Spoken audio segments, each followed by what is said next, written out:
Tadong solusyon at aksyon ang handog sa iyo ng Bagong Pilipinas Presidential Action Center. Sundin lang ang mga sumusunod para makakuha ng appointment. Para sa wala pang eGov.ph app account, panoorin ang video para malaman kung paano gumawa ng account. Kung meron ng account sa eGov.ph app, mag-login dito. Saka hanapin ang online registration tab para sa Bagong Pilipinas Presidential Action Center. Pindutin ito para makita ang available na government services. Piliin ang serbisyo na iyong kailangan mula sa listahan. I-upload ang requirements ng serbisyong kailangan mo. Pumili ng petsa at oras kung kailan nais pumunta sa Bagong Pilipinas Presidential Action Center. I-submit na ang iyong application at bigyan ng pagkakataon na ma-review ang iyong isinumiting requirements. Hintayin ang QR code para sa kumpirmasyon ng iyong schedule. Makakatanggap ka ng text message para malaman kung naaprubahan ito. Sakaling hindi ito maaprubahan, makakatanggap ka rin ng text message para ipaalam ang kulang na requirements sa kasubukang mag-register ulit. Kung nakatanggap na ng kumpirmasyon, maaari nang pumunta sa Bagong Pilipinas Presidential Action Center sa napiling schedule, dala ang QR code at ang mga isinumiteng requirements. Huwag kalimutang dumating sa itinakdang araw at oras ng iyong appointment. Pinapaalala rin na siguruhing may kumpirmadong schedule bago pumunta sa Bagong Pilipinas Presidential Action Center para maiwasang magpabalik-balik.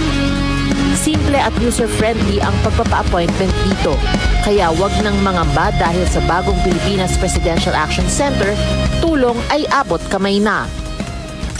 Sa patuloy na paghahati ng balita at pagbibigay serbisyo publiko, kinilala ng prestiyosong Asia Pacific Broadcasting Plus Awards 2025 ang galing at dedigasyon ng Radyo Pilipinas. Patunay ito ng tapat na paghatid ng serbisyo sa mga Pilipino, maparadyo, TV at maging sa makabagong paraan ng paghatid ng balita sa mundo ng social media. Sa pangunguna ni Presidential Broadcast Service Director Dindo Amparo, kasama ang lahat ng kawani ng Radyo Pilipinas. Inaalay namin ang pagkilalang ito sa bawat Pilipinong aming pinaglilingkuran. Radyo Pilipinas, Radyo Publiko. Radyo Pilipinas, Radyo Publiko. Radyo Pilipinas, Radyo Publiko.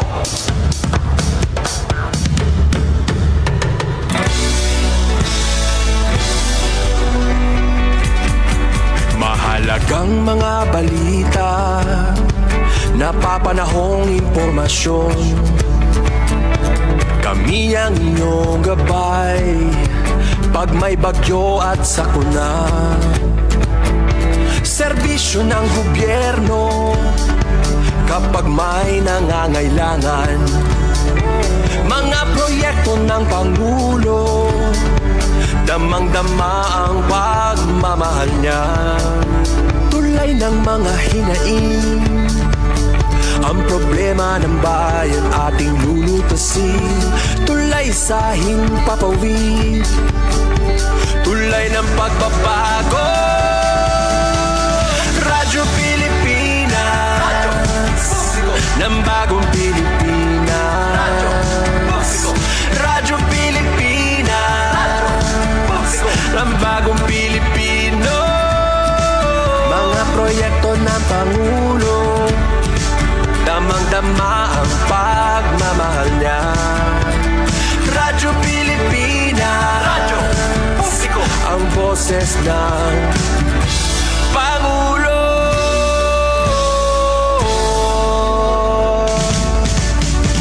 Karamay nyo kami, kahit malayo man kami nakakarating. OFW magsasaka, buhay ay iba't iba, san mang lugar ng bansa natin. Tulay ng mga hinaing, ang problema ng bayan ating lulutasin. Tulay sa himpapawid, tulay ng pagbabago. Radyo Pilipinas, Radyo Publiko, ng bagong Pilipinas. Radyo Publiko, Radyo Pilipinas, Radyo Publiko, ng bagong Pilipino. Mga proyekto ng Pangulo, damang-dama ang pagmamahal niya. Radyo Pilipinas, radyo publiko, ang boses ng Pangulo. Radyo publiko,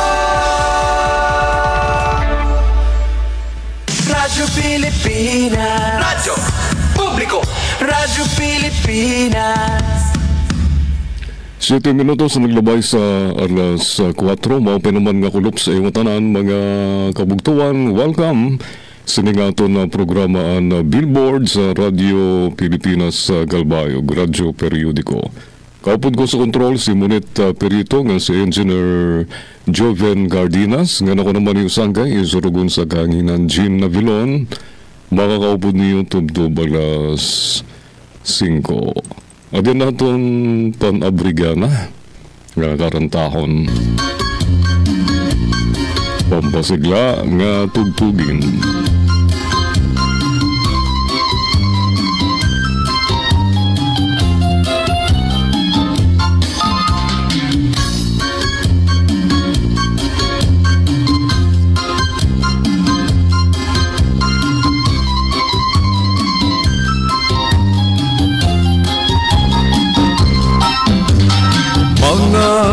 Balo, nagpapasibog kadagatan, makurigod madakpan, inin balon. Sa baras na pulilit, kundi sila mag-iiso. Ay, inday, kamapuri mo pagdanon, baga-baga kagudla, sinin balon.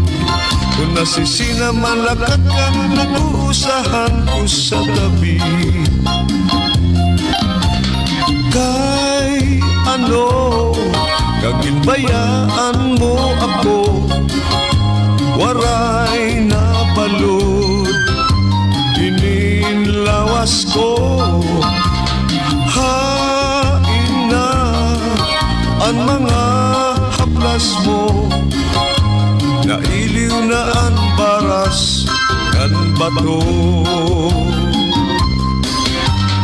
Bisan na danay din nagkakaasya, sugod sa langit tugtuna kung ang gugma nga marikon og masarit di mapaparas ang balon. Kay ano, kaginbayaan mo ako, waray na balon, ininlawas ko. Hain na ang mga haplas mo, nailiw na ang baras kan bato.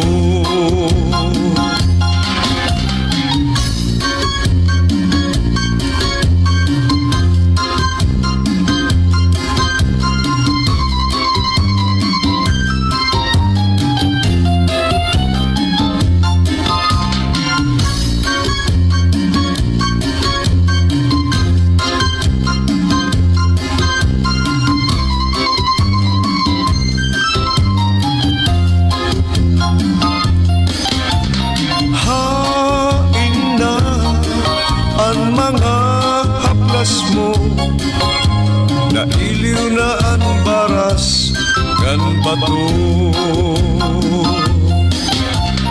Balik na, kamahidlaw na sa imo, nailiw na ang kasing-kasing ko.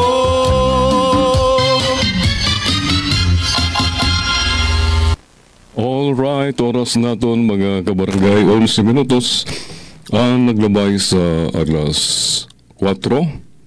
Tiga kanta ang ratsada sa naton mga balita dinhi sa Billboard Radyo Periodiko.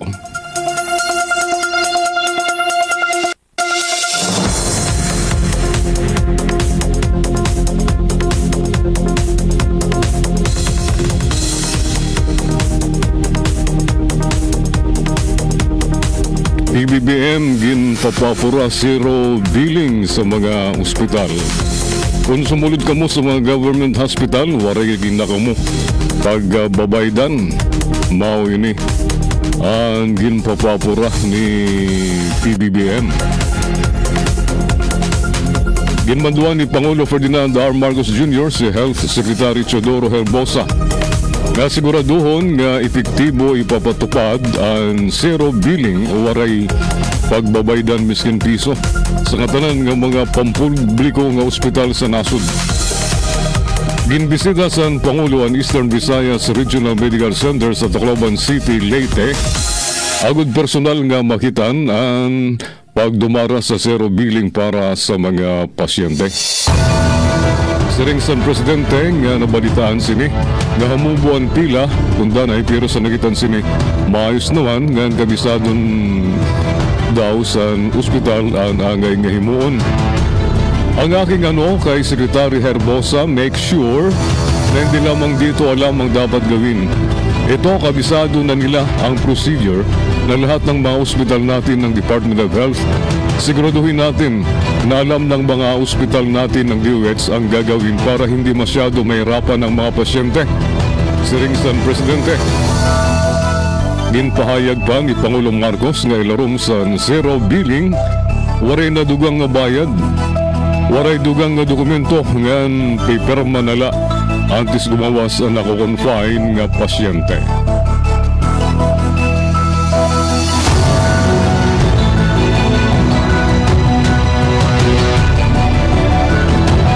Serbisyo sa mga senior citizen mapapalaksi sa digital ID sa ring ni Speaker Romualdez.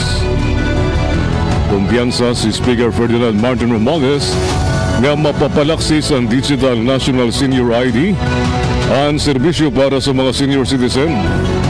Ang yan nga teknolohiya nga nakahimo nga maging masayon ang kinabuhi pinagila sa pagtap paggamit sa naton mga cellphones. Ang sugad nga kalaksing ang efficiency kinanglan mag-apply ngadto sa delivery sa mga serbisyo sa gobyerno labi na para sa naton mga senior citizens nga naangay sa komportable nga dignidad dida sa era na ibibilin nga katuigan sa ginabuhi sa ring ni Romualdez.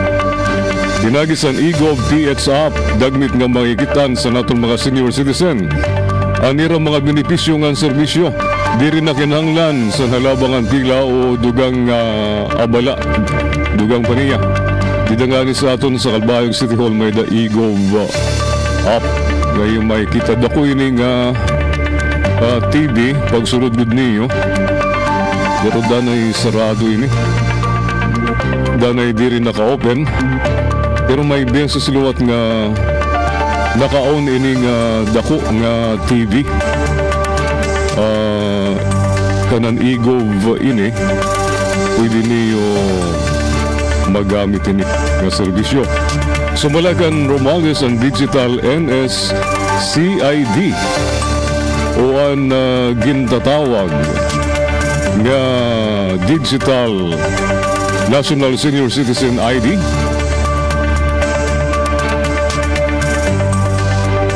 Nagsasalamin liwat sa pagkakaruyag ni Pangulo Ferdinand R. Marcos Jr.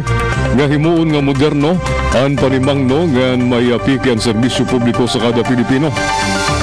Siring sa leader sa Kamara nga ang paglulunsad sa Digital NSCID, inagis ang eGov app, eGov PH app panusa nga tinikangan sa bago nga yugto kung paunan o ginmamangnuan sa gobyerno ang aton mga senior citizen.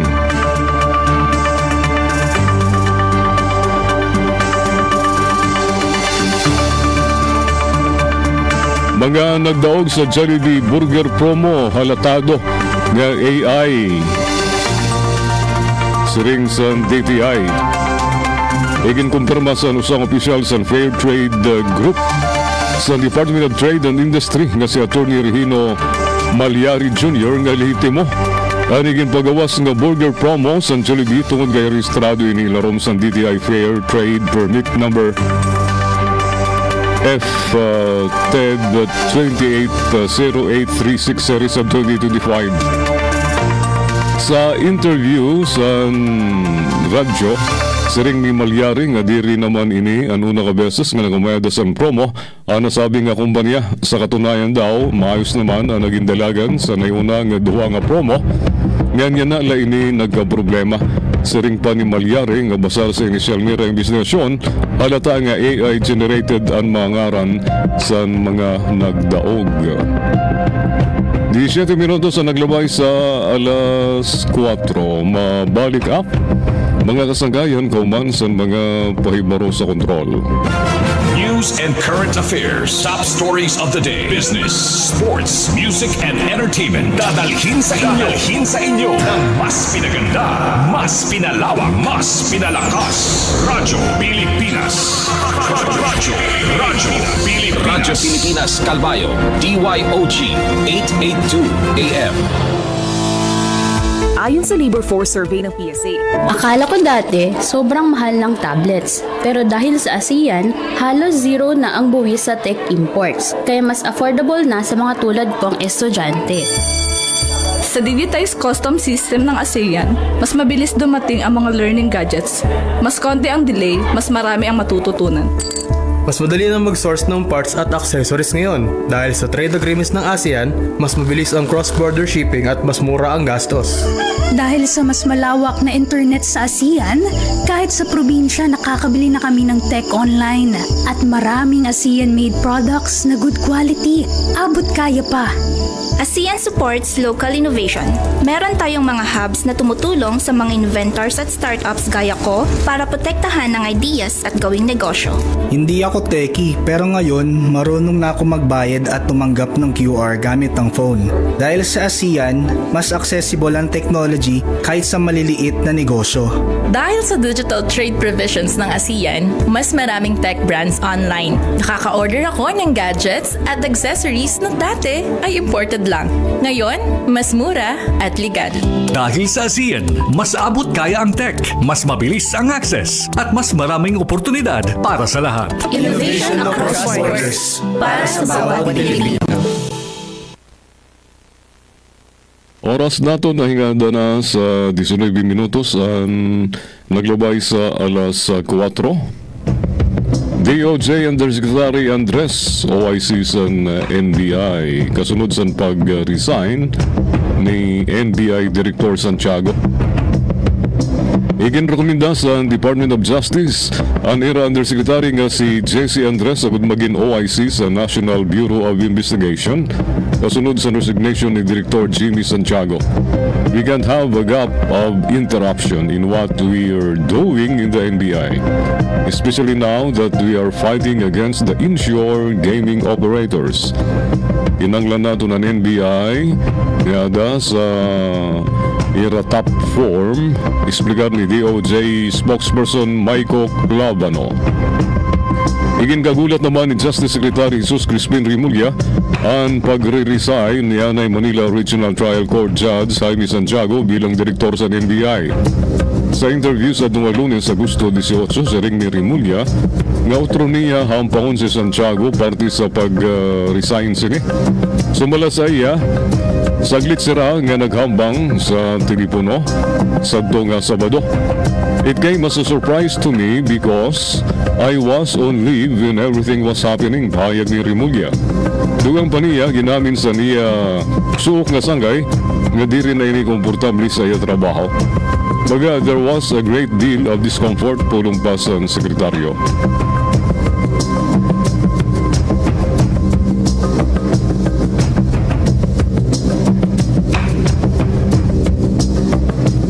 DepEd binuro pondo para sa libro.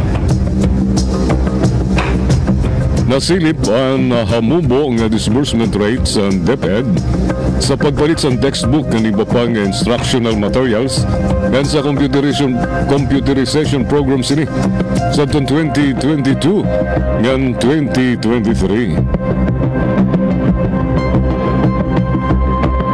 Sigon sa Expenditure Assessment Report nga ginpagawas sa Congressional Policy and Budget Research Department CPBRD ang obligation rates ng DepEd sa pagpalit sa textbook ng iba pang instructional materials sa 2023 and 48.3%. Samtang ang disbursement rate sini ang 11.1% la.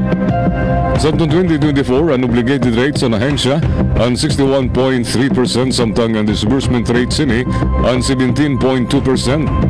Para sa computerization programs ng DepEd, ang obligation rate sa 2023 ang 50.1%, samtang ang disbursement rate sini ang 23.3%.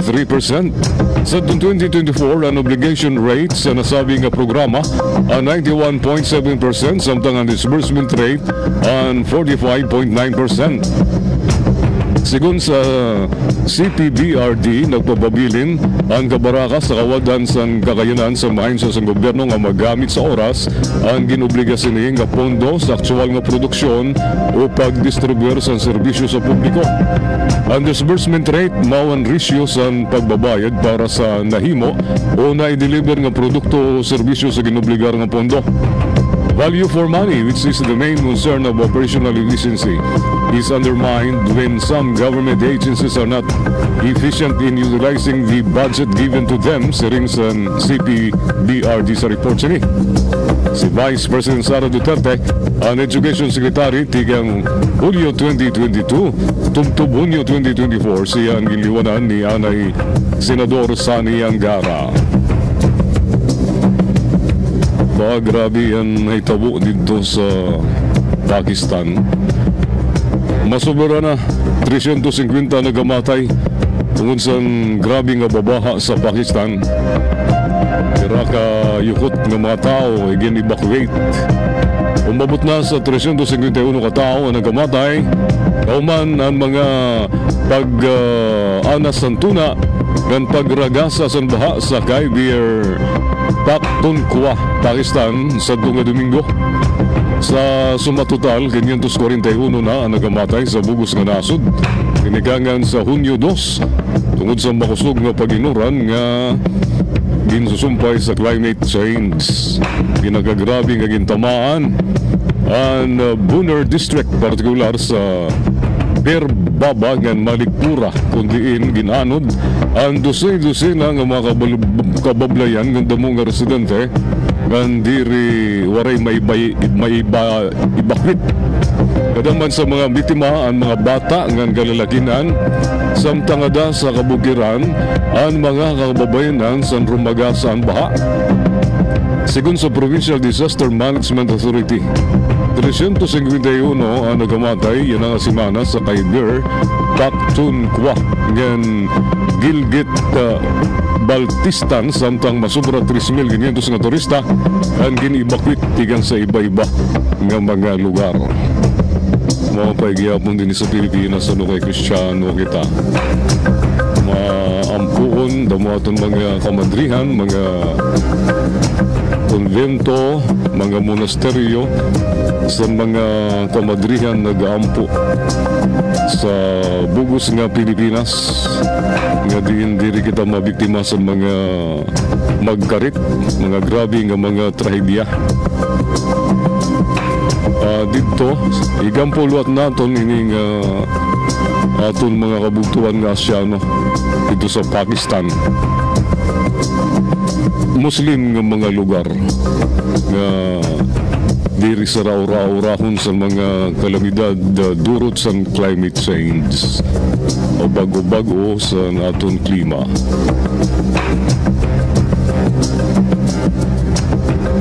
Siring naman ni Trump, Taiwan talwas sa atake sa China, samtang nga pa siya sa poder.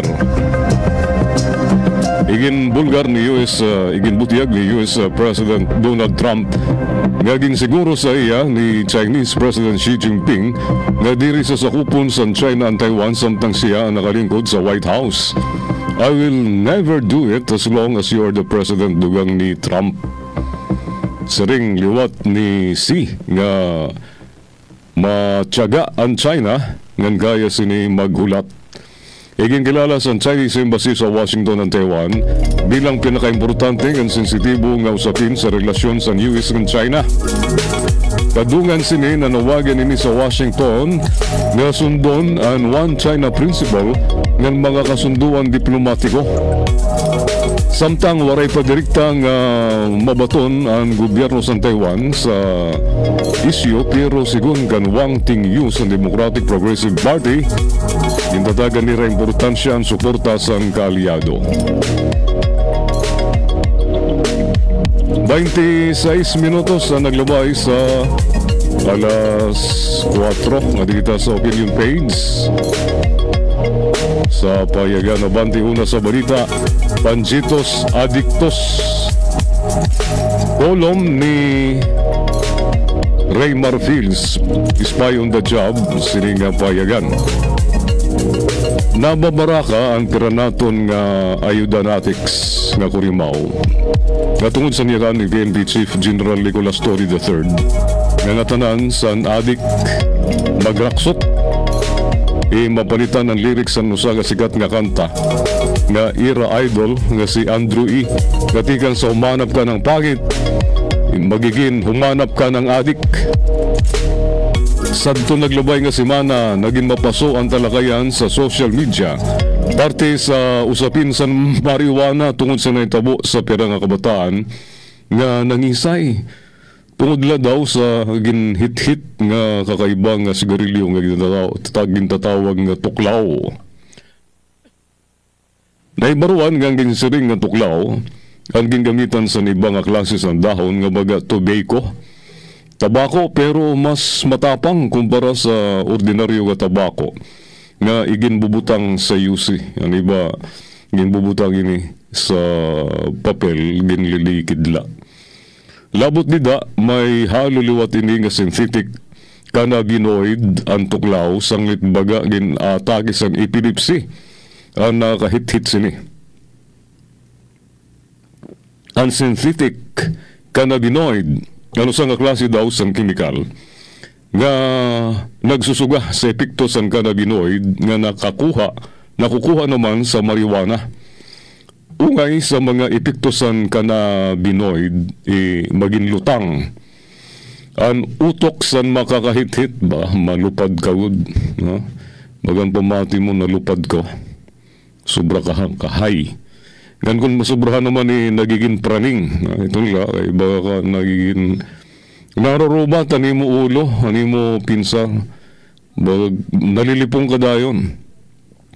Tungod diri pa lubos nga nagamada sa investigasyon ng mga otoridad kung kanano kahaluag ang pamaligya o distribusyon ng maging ang operasyon sa ginitigangan sa tuklaw nga mga kabataan na nagawas nga baga nagagamit nagpainundom si Torre sa diri maupay nga epekto sa droga o ngay ang pagiging maraksot.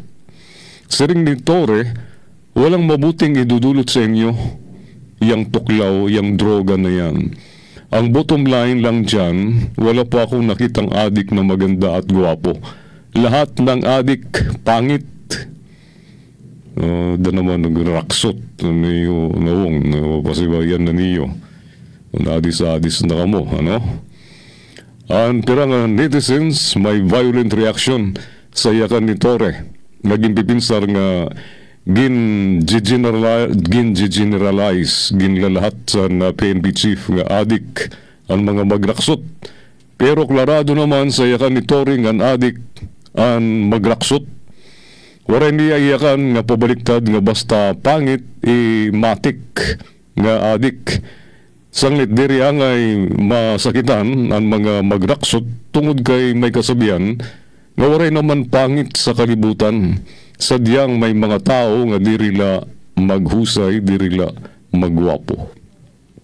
Nakadugang liwat sa paso sa usapin sa marijuana ang balita parte sa usa nga anay artista si Nadia Montenegro na.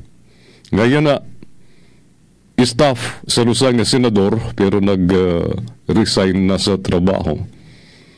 Lumupad pagod, nag-abroad kay nadiri maghadlok magpa-drug test. Nga nabanggit sa ginhimong report sa State Office of the Sergeant at Arms parte sa hamot sa marijuana tigang sa usa nga CR sa Senado. Igindiwara sa nagtres sa nakasulat sa usa a report nga nagagamit siya sa marijuana pero may ada siya vape Ngan tingali daw iton ang nahamutan nga kakaiba. Pakyanasan na pira naton nga mga igasi Pinoy nanuadaan flavors and vape san sining actress. Tungod kay medaliwat ngay ang marijuana flavor sa vape. Pwede daw kaya magdemo ano saa ngan huramon sa actress and vape sini ngan pasuhon kung mababaho ang kapariho nga hamot sa marijuana. Ngan kung diri man pwede ang actress tungod kay nakalib na daw ang saringani nag-resign na daw, baka naman pwede magbiling sa vape nga may marijuana flavor ngan iton ang gamiton nga sample in aid of investigation. Miskin diri pa man kumpirmado kung marijuana ba ang nahamutan sa Senado, humirit si Senador Tito Soto nga kinahanglan magiwa ang Senado nga magbangon puri sa iskandalo nga maghimo sa random drug test sa Senate para masiguro nga drug-free sa adiktos ang iralibong. Kaya lang, baga may mga karuyag magdepensa sa paggamit sa marijuana. Labi na ang mga nagduduso nga himuon ini nga legal para magamit bilang medisina o bulong. Pero nanuman ang maging resulta sa investigasyon, may mga kurimaw kit nga pabor sa drug test sa Senado. Dirila para may baruan kintunuod nga nagamada sa joint session sa hataas nga kapulungan kundi may baruan liwat kung may adiktos liwat sa iba pang klase sa illegal nga droga. Ang pakyana, may senador ada ngay hirit nga ngay mag-drug test o hair follicle drug test liwat sa Malacanang. Abangan, tandaan bata niyo ako at ako ang spy niyo. Mawato ang column ni Ray Marfil, Spy on the Job, Pangitos Adictos sa Abante, una sa Bagita nga periodiko. August 19, 2025 issue. Alas 4:33 aton oras, mabalik kahuman sa mga paybaro sa kontrol. News and current affairs, top stories of the day, business, sports, music, and entertainment. Dadalhin sa inyo ng mas pinaganda, mas pinalawak, mas pinalakas. Radyo Pilipinas. Radyo Pilipinas Kalbayo, DYOG 882 AM. Hindi na lang sa sariling bayan ay papamalas ang talento ng Pilipino. Dahil sa ASEAN, umaabot na sa iba't ibang panig ng rehiyon ang sining natin. Kinikilala, pinapakinggan at hinahangaan. Alam mo ba, mas marami na ang Filipino artist na naipapakita ang kanilang obra sa buong Southeast Asia dahil sa ASEAN. I can't wait for ASEAN to create more programs that will encourage collaboration. I think what would be nice is meeting the past participants. ASEAN would be open to residencies not just for artists but also to writers, to art critics, to curators, to other cultural workers. Sa ASEAN Artist Residency Program, ilang Pilipino na ang napiling lumikha ng sining sa Jakarta, Indonesia. At ang kanilang likha, bahagi na ngayon ng permanent collection ng ASEAN Gallery. Mayroon ding Connect ASEAN, isang art exchange program na gumagamit ng online at on-site exhibits sa mga palabas sa Manila, Jakarta at Busan. Tampok ang mga likha ng Filipino artist sa harap ng libu-libong manonood. At nitong 2024, tampok rin ang galing ng mga Filipino graphic artist sa ASEAN Graphic Arts Exhibition sa Vietnam, kasama ang higit 150 likha mula sa buong ASEAN. Pero higit pa sa pagpapamalas ng husay sa sining ang layunin ng ASEAN. Sa pamamagitan nito, nabubuo ang palitan ng kultura at ideya sa pagitan ng mga artist mula sa iba't ibang bansa. Mula rito'y sumisibol ang koneksyon, pagkakaibigan at mga obrang mas makabago, mas makulay at mas makahulugan. Dahil sa ASEAN, ang sining ng Pilipino ay hindi na lang para sa lokal na eksena. Ngayon, may entabladong regional, mas malawak, mas makulay, at mas kinikilala. Alright, oras naton na hingad doon na sa 36 minutos naglabay sa alas 4. Ngadi kita sa column ni Edwin Santiago, talaga ba Takot sa Ghost Month. Nararapat ba? So damo na to sa para sa ibang natuod nga malas Ghost Month bulan sa Agosto ngadto September kada Agosto ada ang usapan parte sa Ghost Month ngan kada tuig may mga Pinoy nga nag-aalang magpakasal, mag-abri sa negosyo o magtigang sa bago nga proyekto tungod sa pagtuo nga malas ani nga panahon kundi kun susurion tingali mas importante nga ipakayana kun ano ang igindudot do sa aton sa Ghost Month. Yan na nga 2025 magtitikang ang Ghost Month sa Agosto 23 ngan maghuman sa September 21. Sa sulod sini nga panahon labi nga da sa ngaranan nga Ghost Festival nga dudumdumon gin sa silibrar sa September 6 damo ang natuod nga pinakamakusog ang presensya sa mga espiritu. Sanglit nga ni diri urusahon nga damo nga mga Pilipino labi na adton may mga dugo nga Tsino ang nagiging mas mahirot nga nagalang sa dagko nga mga pitad. Diri maililikaw nga kaparte sa naton kultura ang mga pamahiin, mga kinadaan, nga mga tuluuhan. Ang Ghost Month ang may ugat nagtitigang ini sa tradisyon Tsino. Pero tungod kay halarom ang interaksyon sa mga Tsino ngan Pilipino sa kasaysayan, ini ang nakaugat naghapon sa aton kamalayan. Ang problema, nagiging tinikangan ini para magapos ang aton mga desisyon, mahigot ang aton mga desisyon sa mga bagay, nga waray naman marigon nga basaran, kapareho sa nusa nga negosyo, nga waray idayon tungod kay Agosto, o ang nagulat sa swerte antes idayon ang kasal. Kung may malas man nga dara ang Ghost Month, diri ini tungod sa mga espiritu, kundi sa pagkahadlok sa tao mismo. Kung nahadlok ka nga mag-invest, nawadan ka sa higayon. Kung ginpaiha mo ang desisyon, mas nagdako ang gastos. Ngan kun gintutuhan mo ang pamahiin, kaysa kalugaringon nga plano, ikaw na mismo ang nag-imbitar sa kamalasan. Ang tinuod nga multo, mao diri ang mga ligaw nga kalag, ligaw nga espiritu, kundi ang aton kawadan sang kaisog, ngan pagtapod sa kalugaringon naton nga kakayahan. Kundi diri luwat angay basta ilabog ang Ghost Month bilang waray saysay. May leksyon ini nga dara kung tutuuson. Gimpapahinundom sini nga may mga bagay nga diri kontrolado sa tao. Nga sa luyo nga tikang sa pagbaplano, may mga pwersa nga diri naton ginkakaptan.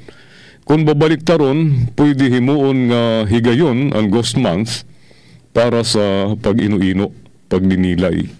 Imbis nga ituring nga malas, kay nano diri himuon nga panahon sa pagpahuway, pagsusuri sa himo, ngan pag-aandam para sa mga masunod nga pitad. Tingali mas hadlokit sa mga multo kaysa sa tinuod nga mga bangungot sa sosyedad. Natuod kit nga malas ang magpakasal sa Ghost Month, pero dirikit na hadlok sa mga relasyon ngan pamilya nga ginrobat san kawadan san disiplina ngan pananagutan. Ginahadlokit san kalendaryo, pero diri san katiwalian, kapabayaan ngan kawadan san malasakit sa aton sosyedad. Kung tutuuson, waray maraot sa pagrespeto sa tradisyon, kundi kung papasagdan diktahan sa Ghost Month, anaton kabubuwason, mas nagmumukhakit nga bihag sa dagaw kaysa taga pagpadara sa kaluguringon nga kahayagan. Ang malas ang diritigang sa bulan, kundi sa kawadan san kaisog malasakit ng pananagutan. Ang swerte ang diri ginhulat, ini ang ginihimo. Kung ano man ang imo ginihimo, mao iton ang imo magiging kapalaran. Kung naghinugya ka la, nagtinambay ka la, diri ka na-eskwela, diri ka nagpupundar sa nimo kalugaringon makagraduar, makabiling sa maupay nga trabaho, diri ka naniguro sa nimo trabaho, waray ka maupay nga hingang adtuan. Kung ano man ano mo ginhimo, mao iton ano mo may ngadtuan sa imo ginabuhi. Kung may angay kit kadlukan yan ang August month, diri iton ang mga kalag nga naggagalagala, nagliniyong-liyong. Ang mas makaradlok kung kita mismo, ang magpapahigot sa kahadlok, nga sa sugad padayon nga gingugupo sa mga multo san pamahiin. Ang opinyon sa sining artikulo ang puro sa akon nga diri na representar kung makatawan kanino man o sa anuman o nga organisasyon. Amod doon kolom ni Edwin Santiago, talaga ba sa payagan Abante, una sa balita. 43 minutos naglabay sa alas 4 dinisa nato na programa Billboard, radyo, periodiko. Nga din naman kita mga kasanggayan sa Abante Tonight.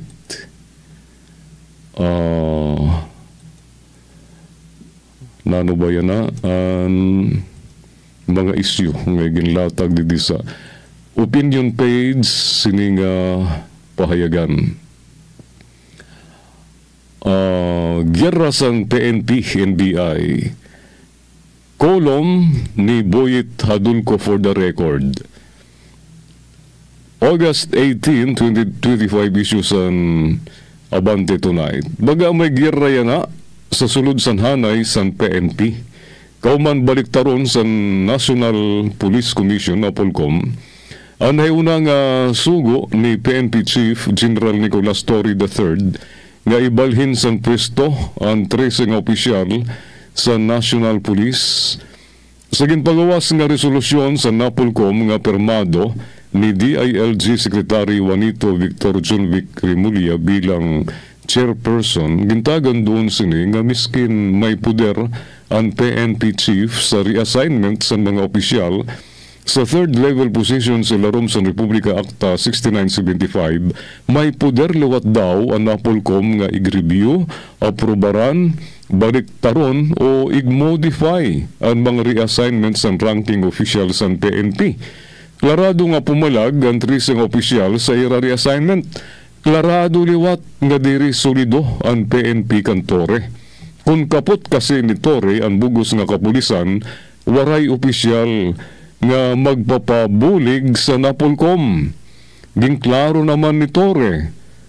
Sini pala nga naglabay pala nga Lunes nga natuhay na daw ang internal conflict sa PNP. Di nga. Ngatanan naman sa organisasyon may pabor ngan kontra sa ira leader. Sugad nala sa naitabo sa NBI san mag-file sa irrevocable resignation sa Director Jaime Santiago. Iginreklamo ni Santiago ang smear campaign kontra sa iya.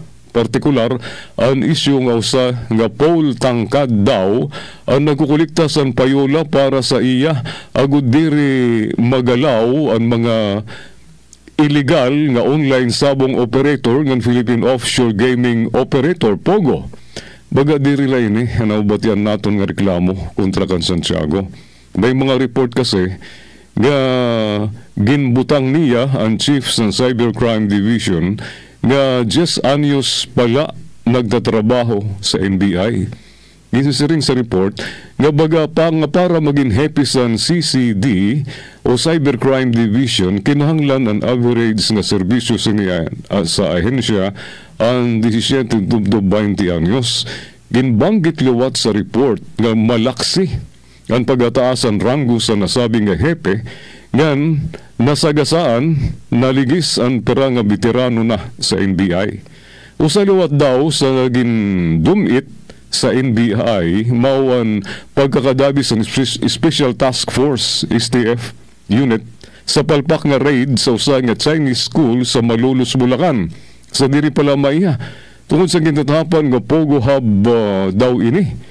May mga report nga ang palpak nga operasyon sa NBI ang ginpaabot sa Malacañang, partikular sa opisina ni Executive Secretary Lucas Bersamin, sugod man sa Presidential Anti-Organized Crime Commission, PAOCC. Masasabi naton, gada sa butnga pa sa gera si Torre, nga nida masusubukan kung marigon ang gintindog niya nga torre para mapuypoy ang mga nagsasalakay sa iya ginadian. Sa NBI naman, nagsurrender na si Santiago nga ginsuong niyang nga gera. Sa ngatanan nga gera, di rin nangangulugan ngan pag-surrender ang sinyalis ang kaperdi. Malay naton, mahikalasan na lakit sa panhitabo sa mga masunod nga adlaw. Amod to ang column ni Boy Tadulco for the record, gera sa PNP-NBI, sa mababasahan sa Diario Abante tonight, August 18, 2025 issue. 12 minutos antes ang alas 4. Adiyan na yan mga paibaro sa control. News and current affairs. Top stories of the day. Business, sports, music, and entertainment. Dadalhin sa inyo ng mas pinaganda, mas pinalawak, mas pinalakas. Radyo Pilipinas. Radyo Pilipinas Calbayo. DYOG 882 AM. Sa ASEAN, iisa ang laban pagdating sa kalusugan. Kaya't ang banta sa isa ay banta sa buong rehiyon. Ito ang diwa ng One Region, One Health. Alam niyo ba, noong kasagsagan ng pandemya, nagpadala ng tulong ang mga kapitbansa ng mga PPE, test kits at kaalaman. Dahil sa koordinadong aksyon ng rehiyon, mabilis at maayos itong naiparating sa mga nangangailangan. Nagkaroon ng online training, palitan ng datos at sabayang aksyon. Bawat bansa alam ang susunod na hakbang kahit magkakaiba ng hamon. Nagkaisa rin ang mga scientists at health workers mula sa iba't ibang bansa. Nagtulungan sila sa pagbabahagi ng research, pagbuo ng solusyon at pagtuturo para mas mapabilis ang tugon. At hindi lang kalusugan ng tao ang mahalaga. Minsan, ang sakit ay nagmumula sa hayop o kapaligiran. Lahat naramdaman natin yung impact ng COVID sa ating day-to-day living. And sabi nga nila is yung COVID may have come from bats na tumalon sa ibang species and then eventually sa humans. So nagkaroon tayo ng ganung klaseng awareness na ang biodiversity loss, pag nangalaga tayo ng kalikasan natin, it can actually support our efforts to prevent in the long term yung mga zoonotic diseases or mga pandemic. Kaya mahalaga ang kabuuang pagtingin sa kalusugan ng tao, hayop at kalikasan o ang tinatawag na One Health. Isa itong pagtutulungang paraan para sabay-sabay mapangalagaan ang lahat ng ito, lalo na laban sa mga bagong sakit, resistensya sa gamot at epekto ng climate change. Dahil sa ASEAN, mas mabilis ang tulong, mas handa tayo at mas ligtas ang bawat isa sa rehiyon. One Region, One Health. Alright, oras natin, 10 minutos. Antes kita mag-alas 5. Gadi kita sa editorial sa tungaw sa kadlaw sa Filipino Star ngayon. May malaking isda kaya na maparusahan. August 17, 2025 issue sa Filipino Star ngayon. Sa tunga Domingo, yun nga issue. Basahon naton. Waray pa usa ka bulan ang naglabay sa atubangay nga ginyaknan ni Presidente Ferdinand Marcos Jr. harap-harapan nga ginyakan ni PBBM sa State of the Nation Address, SONA, ang mga pulong mahiya naman kayo. Iya gintutudlog ini adtong mga nagpulos sa bilyon-bilyon nga flood control projects. Sa luyong dako ang nakuha nga kontrata, padayon ang pagbaha nga nagdurusa ang damo nga mga Pilipino. Mahiya naman kayo sa mga kabahayan nating naanod o nalubog sa mga pagbaha. Mahiya naman kayo lalo sa mga anak natin na magmamana sa mga utang na ginawa nyo, na binulsan nyo lang ang pera. Sa ito naglabay nga Lunes, siginpayag ni Marcos, ang 15 nga private contractors nga nakakuha sa gidadamuing nga flood control project sa nasod, sigun sa Presidente, 100 bilyones pesos sa 545 billion pesos nga budget yan nga tuig para sa flood control projects. Ang hingad to sa 15 nga mga contractors, igin butyag sa Presidente nga mayada sa 6,021 nga mga projects nga nagkakantidad sa 350 bilyones pesos nga waray naman nakabutang kung nanong klase sa flood control projects ang himuon. May daliwat daw iba ang lokasyon sa projects kundi magkapareho ang contract cost. Nasilip liwat sa Presidente nga may da 50 nga flood control projects nga usala ang kontraktor nga magkapareho ang kandidat sa kontrata. Ginpuna liwat niya ang diri tugma nga kadamo sang project sa mga lugar nga diri naman permibo ginbabaha. Sigun sa Presidente, tutukibon daw sin maupay kung kay nano nahitabo ini. Otro siya nagwarning nga waray siya sa santuhon. Kahit pa, miskin pa kaalyado, ang mananagot ng mahisirutan. Sa nga Biyernes, 4 días makalabay ihayag ang 15 nga ibutyag, ibulgar ang 15 nga private contractors pumakadto siya sa Kalumpit, Bulacan. Ngan inspeksyon sa Presidente ang napakyas nga proyekto para makontrol ang pagbaha sa nasabi nga bungto. Waray naitago ang kasina ni Pangulo Marcos ang makitaan ang dike nga angay poprotekta sa baha. Palpak ang rehabilitation of the river protection structure sa Kalumpit, Bulacan, sanglit nagaantos ang mga residente. Nakitaan sa Presidente kung paano gintipid ang construction sa dike para makabuhay-buhay ang kontraktor. Gintudlok ang St. Timothy Construction Corporation nga nakakuha sa kontrata para sa flood control project. St. Timothy ang kontratista dinhi sanglit kikiton naton kinanglan pabutunon naton kung kay nano mao ito na ginhimo nira.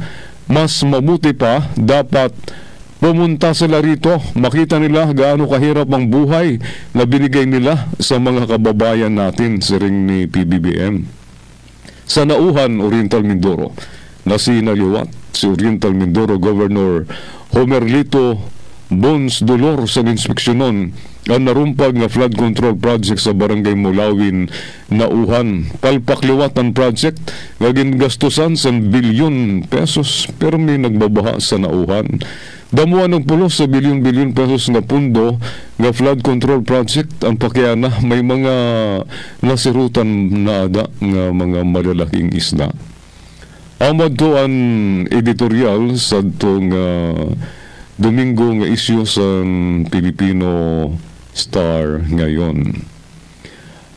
Nga di kita sa kolom ni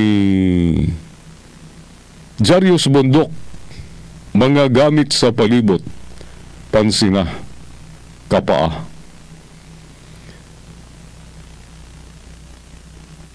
Bihirala pansinon sa didiri sa Filipino Star ngayon, August 19, 2025 issue, yan ang aglaw nga issue. Bihira lapan sinon sa tao ang manghigamit ng bagay sa iya palibot. May dugnit siya tungod kay naimbento ang paghabi sa tela. May muebles siya tungod ginutod kinis ngan pinagkabit ang mga piraso nga kahoy. May kalsadang ang tulay, mga building ngan balay, kay ginhaluan ngan ginlatag ang konkreto. may kutse, barko, ngan eroplano, tungod kay ginmina san ankrudo, ngan ginhurma ang bakal. May baso ngan pinggan, kay ginkurtihan ang kristal ngan ceramik. Duro dilain ngan katangian sininga mga gamit. Ang tela, ang nagugupit, ngan nasusulsi. Pero pwede magisi, maluho, masunog. Ang kahoy, ang pwede malagari, mapakot tornilyo at mapagdikit. Pero nadadaan ngan nabubukbok. Marigon ang konkreto kung tama ang paghalos ng simento ngan apog. Nganan pagpapamara ngan pagtiga. Pero pwede pagyapon bunggagon, tibagin san maso o parumpagon san linog ngan sobra nga bugat. Marigon ng bakal, pero nayuyupi, nalulukot pangani ng bagaan papel kung mabangga ang kotse. Sumadsad ang barko, ngan mahulog ang eroplano, nalulumpo na mamatay ang mga sakay. Napakarikit san baso nga kristal, malanota ang tunog kung ginpitik. Kaupay gamiton san plato, bandihado sa iyo kaunan nga lamisa, pero maluya nga tama la sa matig-ang nga bagay. Sugad sang gripo, buong dayon, diri na may pagdikit-dikit, utro, ilalabog nala. Diri gin papansin ang tulong nga klase sang plastik, polyurethane ang ginagamit sa foams, espongha, coatings ng pandikit. Polyethylene ang ginhimo nga butilya, supot, envelopes, folders, tubo, x-ray ngan movie films. Polpopilin ang mga uyagan, surudlan, bumpers and kotse, cabinets, appliances, carpets, sutures ngan medical implants. Amad to ang kolom ni Jarius Rason, mga gamit sa paligid, pansinin, kapain. Torre, suportado ni PBBM. Kolom ni Non Alquitran, Dipuga sa Filipino Star ngayon, August 19, 2025. Basaw natin. Iginkalipay ni PNP Chief General Nicolas Torre III, sabot nga sa pagsubok ang nagpila sa Luyunia ang 230,000 nga mga kapulisan. Mga kasama, nitong mga nakaraang araw, dumaan tayo sa isang pagsubok at sa halip na tayo ay mabuwag, lalo tayong tumibay ang ating pagkakaisa. Ang nayakan ni Torre sa nagtirirok na PNP official sa regular na flag raising ceremony sa Camp Crame. Naramdaman ko ang inyong malasakit, ang inyong tiwala at ang inyong paninindigan, kaya't ngayong umaga ipinapabot ko sa inyo ang aking lubos na pasasalamat, dugang pa ni Torre. Wari naman tudlo ka ni Torre kung ano ang pagsubok nga umabot sa PNP, kundi siguro sa mga kosa ko nga ini, mao ang paingin labot ni Interior Secretary John Vic Remulla sa pagbarasa niya sa manok nga si Lieutenant General Jose Melencio Tating Nartatis, manok daw sa DILG Secretary Diwaw. Antes siya magyakan sa tubangan sa directorial staff, commanders and NSUs, mga RDs, regional directors, iba pang official, rank and file, mga NUPs, ngan parading elements, ng kilalaan ay ni Torre, si Lieutenant General Bernie Banak, ang sumaliwan kan Nartates bilang number 2 man sa PNP. Ang karuyag sigon, napalya si Boss John Vic sa plano niya. Ganun na nga. Sa inyong lahat, isang malinaw na mensahe ang ipinakita ninyo at ipinakita natin. Ang PNP ay nagkakaisa. Walang utos, walang balakid, at walang pagsubok na makakagiba sa ating pagkakaisa at sa ating panata sa bayan, siring ni Torre. Habang nagpupugay tayo ngayon sa ating bandila, tandaan natin, ang ating serbisyo ay hindi para sa sarili, kundi para sa sambayan ng Pilipino, siring pa ni Torre. Ang ating panata ay malinaw, mabilis, tapat, at maasahang serbisyo para sa bayan. Sumala pa sa PNP Chief, Dipuga, kailangan pa bang i-memorize yan? Sa kasunod nga press briefing, ginurirat sa mga miyembro sa PNP Press Corps kung ano ang pagsubok ng gindutudlok niya sa flag raising ceremony. Well, hindi naman natin dinideny na yung mga conflicts na nangyayari, pero these are all administrative in nature.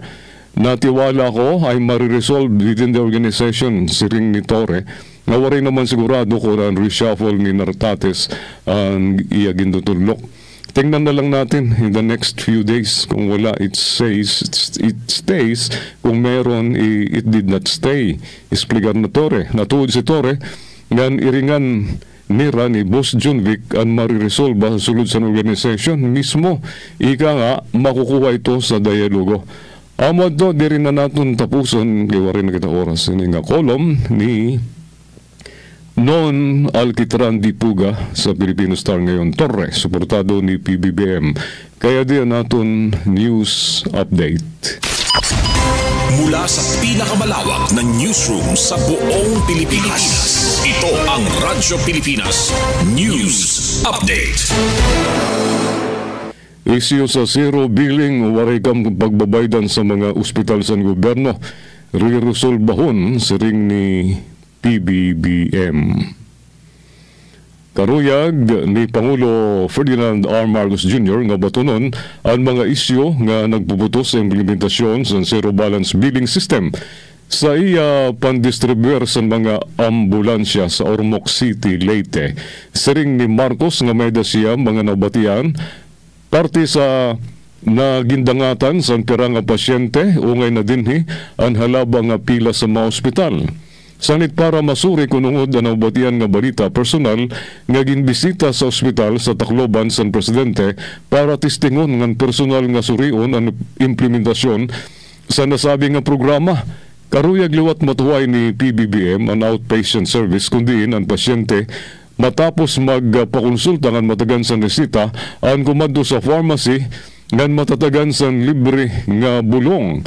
Bilang kaparte naman sa zero balance billing system siring ni Marcos, nga ipabadayon ang pag-accredit sa mga buteka o pharmacy para diri na magpalit sa mga bulong ang mga pasyente.